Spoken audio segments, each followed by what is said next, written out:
ED ने Al Falah university के खिलाफ चार्जशीट दाखिल की है। साथ ही एजेंसी ने 54 एकड़ जमीन समेत 140 करोड़ की संपत्तियां भी कुर्की हैं। चार्जशीट में क्या है, इस रिपोर्ट में आपको दिखाते हैं। दिल्ली के लाल किला के पास हुए ब्लास्ट मामले में सुर्खियों में आया अल-फलाह यूनिवर्सिटी पर शिकंजा कस गया है।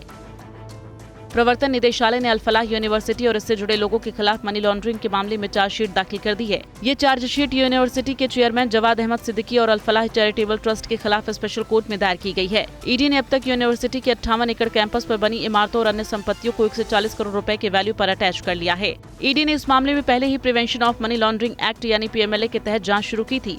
जाँच में सामने आया कि यूनिवर्सिटी से जुड़े फंड्स को गलत तरीके से डायवर्ट किया गया और इनके असली स्रोत को छुपाया गया है। ईडी ने बैंक ट्रांजैक्शन, अकाउंट बुक्स और लेन देन से जुड़े कई कागजात को जांच में शामिल किया है। अब चार्जशीट दाखिल होने के बाद कोर्ट में सुनवाई शुरू होगी, जहां आरोपियों को अपना पक्ष रखने का मौका मिलेगा। ईडी ने कहा है कि जांच जारी है और अन्य संदिग्धों तथा संपत्तियों की तलाश की जा रही है। वहीं दिल्ली की पटियाला हाउस कोर्ट ने लाल किला ब्लास्ट मामले के आरोपी डॉक्टर शाहीन सईद समेत गिरफ्तार सभी आरोपियों को 13 फरवरी तक न्यायिक हिरासत में भेज दिया है।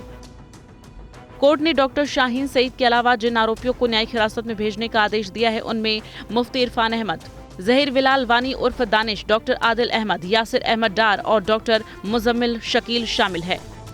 आपको बता दें कि इन आरोपियों की NIA कस्टडी पूरी होने के बाद कल पटियाला हाउस कोर्ट में पेश किया गया था। इस मामले में गिरफ्तार आरोपी नासिर बिलाल मल्ला की न्यायिक हिरासत भी 13 फरवरी तक बढ़ा दी गई है।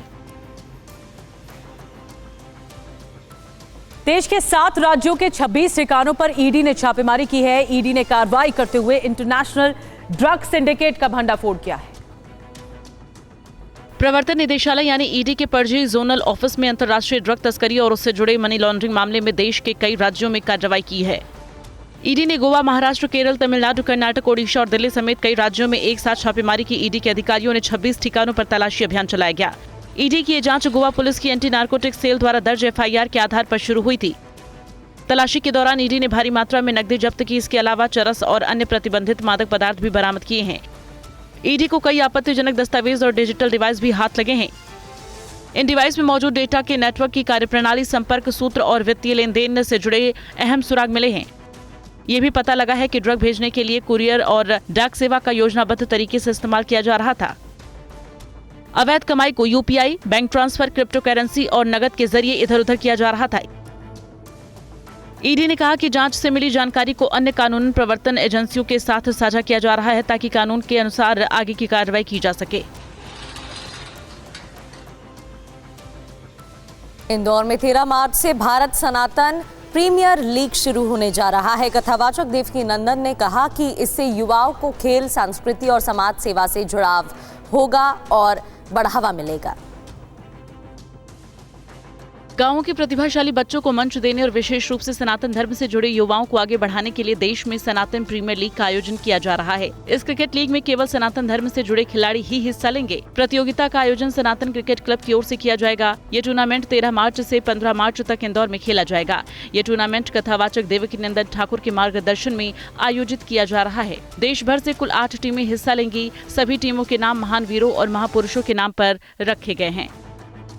SPL की शुरुआत की क्या वजह है, क्या है SPL, दर्शक ये जानना चाहेंगे। इसके साथ ही चयन कैसे होने वाला है। SPL की शुरुआत हो रही है युवा बच्चों के लिए। देखो, उन्हें क्रिकेट खेलने को मिलेगा और सनातन को जानने का अवसर मिलेगा।